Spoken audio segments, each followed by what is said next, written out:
Hey guys! Welcome back to my YouTube channel. So as you can see on the title, we will be reviewing again another product and ipagkukumpara natin ang fake and original. So kung natatandaan nyo ay may masaklap na nangyari na bumili ako ng combo ng Glutafrozen and the Lazel Glutapure. So, combo ko siya binali kasi nakita ko yung reviews na kapag combo ay maganda yung impact and fast track yung pagpapaputi. So, bumili ako. And then, all of a sudden, nakita ko na fake and buti na lang ay na-check ko siya. Dahil nakita kong fake yung Glutafrozen, so kung hindi nyo pa napapanood yung video na yun, ilalagay ko siya dito sa taas. So yan, pwede nyo siyang i-click para malaman nyo din kung paano ma-determine yung fake na Glutafrozen. So yun na nga, nalaman ko na fake yung Glutafrozen nila. So hindi ko na din ininom yung Lazel nila kasi fake nga yung Glutafrozen. Most likely fake din yung Lazel. So ngayon, mako-confirm natin kung fake din ba yung Lazel nila. So if you wanna know kung paano ma-determine yung fake and original ng Lazel Glutapure, just keep on watching.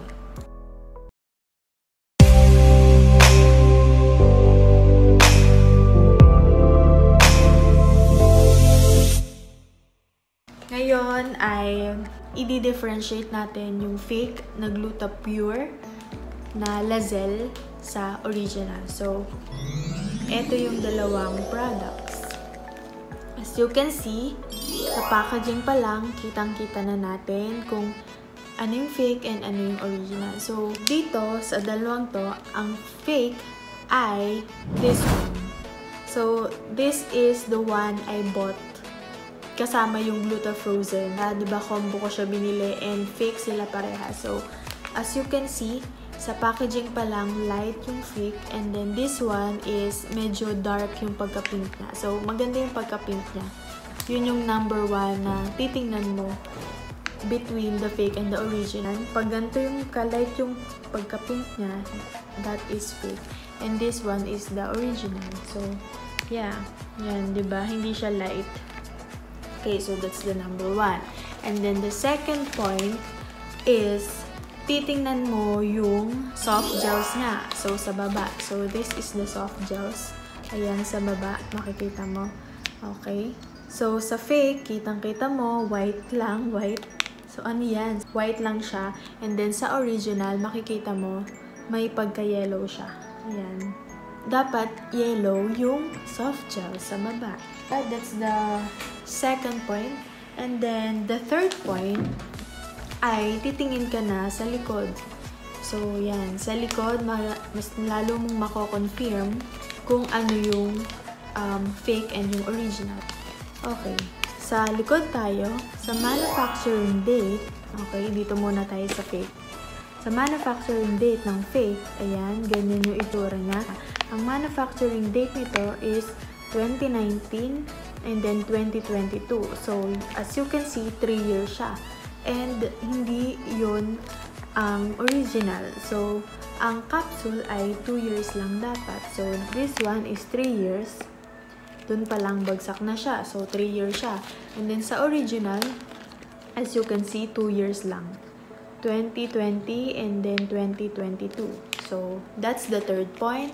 And then, for the fourth point, sa back pa din ng packaging nila, titingnan mo kung may product made in Thailand. Okay, so dito, ayan,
Pag inamoy mo yung fake ay medyo malangsa siya.